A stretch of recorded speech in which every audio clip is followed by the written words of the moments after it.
साल था 2019। World cup semifinal Bharat बनाम न्यूजीलैंड। गेंद थी ट्रेंट बोल्ट के हाथों में और हमारा स्कोर बोर्ड था 5-3, जो कि क्रिकेट नहीं बल्कि फुटबॉल का स्कोर लग रहा था। सब एक लेफ्ट आर्म पेसर की कृपा थी। अब भले ही इंडिया हार गया था, हमारा वर्ल्ड कप वहीं खत्म हो गया था, लेकिन तब इसे सबने इग्नोर किया।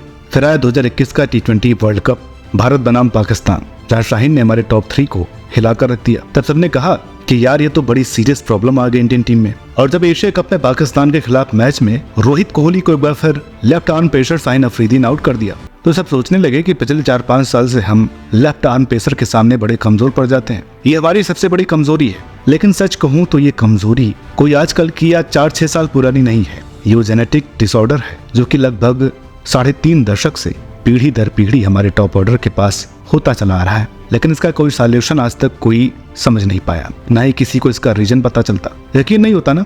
कोई बात नहीं, आज की वीडियो में सब क्लियर हो जाएगा। आज हम बात करेंगे कि ये लाइलाज दिख रही बीमारी कब से शुरू हुई, कैसे हर साल कई बड़े मैच में हमें लेफ्ट आर्म पेसर धराशायी कर देते। साथ ये भी जानेंगे कि आखिर क्यों इतने साल में ये बीमारी ठीक नहीं हो सकी, क्या सच में इसका कोई सॉल्यूशन है भी या नहीं।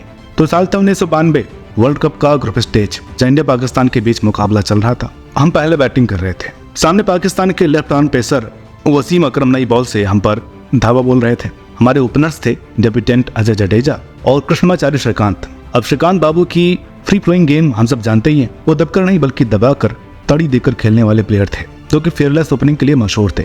लेकिन एक लेफ्ट आर्म पेसर का कहर कुछ ऐसा था कि इस दिन वसीम आते पिच पर एक टप्पे की गेंद करते और गेंद मोइन के दस्ताने में पहुंचती। वसीम के पास अच्छी खासी पेस तो थी, साथ ही स्विंग भी अव्वल दर्जे का।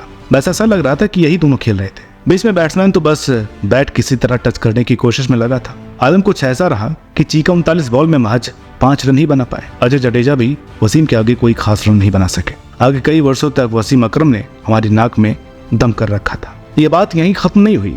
1996 में आया एक और वर्ल्ड कप। साथ ही भारतीय टीम के सामने एक और खतरा। श्रीलंका में एक यंगस्टर्स की एंट्री हुई, जो कोई 150 वाला नहीं बल्कि 120-25 की स्पीड वाला बॉलर था, जो कि बड़ी गजब की लाइन लेंथ पर बॉलिंग करता। उन्होंने लीग स्टेज और सेमीफाइनल दोनों में ही अपने ओपनिंग स्पेल से हमारी नाक में दम कर दिया था, जो कि एक बड़ा कारण रहा हमारी हार का। आगे इंडियन टीम में एंट्री होती है नजफगढ़ के नवाब वीरेंद्र सहवाग की, जो वैसे तो बड़ा ताबड़तोड़ थे, लेकिन लेफ्ट आर्म पेसर के आगे उनकी भी शक्तियां आधी हो जाती, चाहे वो ऑस्ट्रेलिया के नॉर्थन ब्रैकन हो या श्रीलंका के चमिंडा बास। 2003 वर्ल्ड कप से पहले हुए अनेकों मैचेस में हमने ये साफ देखा, सहवाग स्ट्राइक पर सामने से आया लेफ्टी पेसर। पहली या दूसरी ball leg stamp goes for a बाक। उनके सिर चढ़कर एक खौफ कुछ इस कदर बोला कि पाक के खिलाफ वो स्ट्राइक नहीं लेंगे, बिकॉज सामने वसीम थे। 2007 वर्ल्ड कप, फिर सामने श्रीलंका और फिर हमारे दोनों ओपनर उथप्पा और गांगुली को निपटा जाए। गांगुली के तो उस दिन पैर ही नहीं चले और 23 बॉल में सिर्फ 7 रन बनाकर आउट हो गए। हमसे फिर तो चेज कहाँ ही होना था। ये टोटल सिर्फ 185 पर ऑन आउट और ग्रुप स्टेज में ही हमारा खेल खत्म। सिर्फ यही एक बॉलर नहीं था। जब ऑस्ट्रेलिया में एंट्री हुई खोखार मिचेल जॉनसन की, जॉनसन जिनके पास 150 की पेस तो थी, साथ ही स्विंग भी घातक, और उनका बाउंसर खेलना बड़ा ही मुश्किल था, जो कि बायलैटरल सीरीज में तो हमारे टॉप ऑर्डर को आउट करते ही थे, लेकिन वर्ल्ड कप में भी हमारा काल बन करके आ जाते। पर हम पर अटैक चारों तरफ से हो रहा था। मानो अपोजिशन टीम को ये पता था कि Indian top order lefty pacers के आगे बिल्कुल ही मायूस दिखता है। 2011 वर्ल्ड कप में पाकिस्तान ने भी इसी चीज का फायदा उठाया। सेमीफाइनल में शोएब अख्तर को ड्रॉप किया और वहाब रियाज को टीम में लिया। वहाब भी उस दिन खूब रियाज करके आए थे और उन्होंने हमारे 5 आउट कर दिए। क्या सहवाग, क्या युवराज, क्या विराट। उस दिन हमारा टॉप ऑर्डर पूरी तरह मुट्ठी में। अब सचिन ठहरे साधु आदमी, ये फनकार वर्षों से ये चीज देखते आ रहा था। एक उनको छोड़कर बाकी कोई भी हमारा top order batsman lefty pacers के आगे कंफर्टेबल नहीं होता था। खैर ये मैच भी और फिर वर्ल्ड कप हम जीत गए और फिर बात दब गई। लेकिन फिर आया साल 2012 का वो चेन्नई ओडीआई, इंडिया बनाम पाकिस्तान, जहाँ पाकिस्तान की बॉलिंग ओपन कर रहे थे जुनैद खान और मोहम्मद इरफान। गरीबी में आटा की दोनों लेफ्टी। जुनैद खान ने तो तबाही मचा दी थी और सहवाग, गंभीर, रोहित, विराट, युवराज सबको समेट दिया। सिर्फ 29 रन और हमारी आधी टीम पवेलियन। जुनैद भी हमें बहुत परेशान करते थे, पर हमने यहाँ से भी कोई सीख नहीं ली। वो तो किस्मत अच्छी थी कि कोई quality lefty bowler champions trophy में नहीं टकराया। पर 2014 में जब हमने बांग्लादेश का टूर किया, तो एक 19 साल का लड़का डेब्यू कर रहा था, जिसकी हरकत करती गेंदों ने हमें बड़ा परेशान किया। ये जनाब थे मुस्तफिजुर रहमान। जनाब तीनों ओडीआई में रोहित शर्मा को आउट कर गए। 3 मैचों में 14 विकेट, 1 5 पर, 1 6 पर। भैया एक बार फिर लेफ्टी पेसर ने पूरा खून चूस लिया था हमारी बैटिंग ऑर्डर का। पर 2015 वर्ल्ड कप में भी हम कहाँ बचने वाले थे। अब तो जॉनसन के साथ स्टार्क थे, दोनों की शक्तियां 2 गुना। पहले प्रैक्टिस मैच, फिर सेमीफाइनल आगे लपेटे में। अब शिखर को तो कोई प्रॉब्लम नहीं थी लेफ्टी पेसर से, लेकिन रोहित विराट को फिर से जॉनसन ही आउट कर गए। अब तो स्टार्स ने भी राणे का पत्ता काट दिया। अब हर बार की तरह धोनी हावी इन बॉलर्स पर, लेकिन तब तक देर हो चुकी थी। ये दोनों लेफ्टी हमारी टॉप ऑर्डर्स को तहस नहस कर चुके थे और 95 रन से सेमीफाइनल हार हम वर्ल्ड कप से बाहर हो गए, क्योंकि टॉप ऑर्डर फिर से तैयारी करके नहीं आया था लेफ्टी को फेस करने की। खैर सोचा था कि अब तो सीख लेंगे, पर नहीं, हम कहाँ सुधरने वाले थे।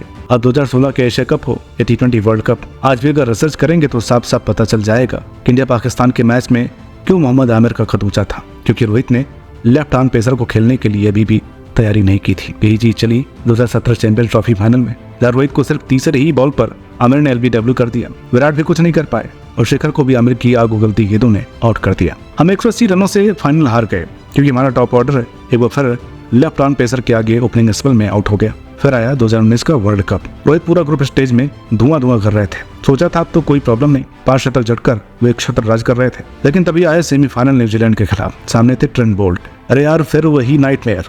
एक बार फिर रोहित और विराट को ट्रेंट बोल्ट ने आउट कर दिया। एक बार फिर करोड़ों दिल टूटे। एक बार फिर लेफ्टी पेसर ने हमारी कमर तोड़ दी। यही हाल हुआ 2021 T20 वर्ल्ड कप में। सामने था पाकिस्तान, शाइन के हाथ में थी नई बॉल। रोहित तो पहली बॉल पर आउट हो गए। राहुल को भी उन्होंने क्लीन बोल्ड कर दिया। विराट ने भले ही 50 मारा, लेकिन शाइन के कहर से नहीं बच सके। इसी साल हुई WTC फाइनल में नील वेगनर ने वैसे ही नहीं छोड़ा हमें। उनकी शॉर्ट पिच बॉलिंग और बोल्ट की लाइन लेंथ, एक बार फिर हम धराशायी हो गए। एक ट्रॉफी हमारे हाथ से फिर चली गई। फिर 2022 का T20 वर्ल्ड कप।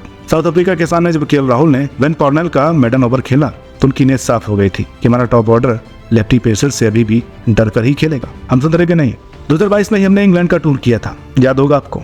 वहाँ रिच टॉपले ने दूसरे ODI में 6 विकेट लिए थे। हमारे ओपनर्स क्या, उन्होंने मिडिल लोअर ऑर्डर तक नहीं छोड़ा था। ODI था या T20, उनका कहर भरपूर था। और हाँ, अगर कहीं आप ये सोच रहे हो कि अभी भी ये सुधर गए, तो आप बिल्कुल गलत है।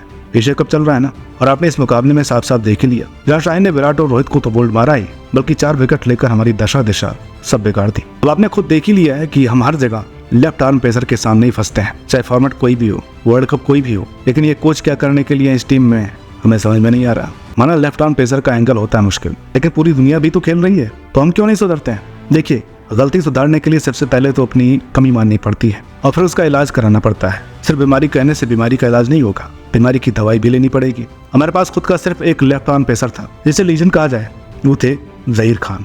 आशीष नेहरा भी अच्छे खासे बॉलर थे, लेकिन इंजरीज ने उन्हें इतना बड़ा नहीं बनने दिया। दूसरे देशों में एक से बढ़कर एक लेफ्ट आर्म पेसर भरे पड़े हैं, चाहे वो स्विंग वाले हों या पेस वाले हों, जिन्हें उनके बैट्समैन नेट्स में खेलते हैं। अब आप सोच रहे होंगे कि हमारे पास क्यों लेफ्टी पेसर नहीं है। दोस्तों, 140 करोड़ की पॉपुलेशन वाले इस देश में पूरी वैरायटी है, लेकिन प्रॉब्लम यह है कि इस टीम का कोचिंग स्टाफ कुछ करना ही नहीं चाहता। अब इस टीम का बैटिंग कोच ही विक्रम राठौर हो, उससे कोई उम्मीद क्या लगाए। वैसे तो हमारे पास मुकेश चौधरी, जयदेव नाटकर, मोइन सिंह खान, अर्शदीप सिंह और काफी अनऑस्टेड प्लेयर भी हैं, जो कि डोमेस्टिक में अच्छा करते हैं। ऐसे में आपको चाहिए कि टीम में डायरेक्ट नहीं तो कम से कम इन्हें नेट बॉलर बनाकर प्रैक्टिस करिए। एक लेफ्टी नहीं, 3-4 ले जाइए। सब में अलग अलग कला है, सबकी गेम अलग है, तब जाकर ये प्रॉब्लम ठीक होगी। वरना आगे भी हमारे मीडिया वाले लेफ्ट आर्म पेसर का अगुआ बनाते रहेंगे और बल्लेबाज उसमें उलझते रहेंगे। क्या मानना है आपका, कमेंट करके बताइएगा। वीडियो अच्छी लगी हो तो प्लीज इसे लाइक करें, शेयर करें। और आप में से बहुत सारे लोग वीडियो को देखते तो हैं, लेकिन चैनल को अभी तक सब्सक्राइब नहीं किया है, तो भैया क्या प्रॉब्लम है। सब्सक्राइब कीजिए, हमें मोटिवेशन मिलेगा। हम और भी अच्छे से वीडियोस आपके लिए लेकर के आते रहेंगे। मिलते हैं आपसे अगली वीडियो में, तब तक के लिए नमस्कार।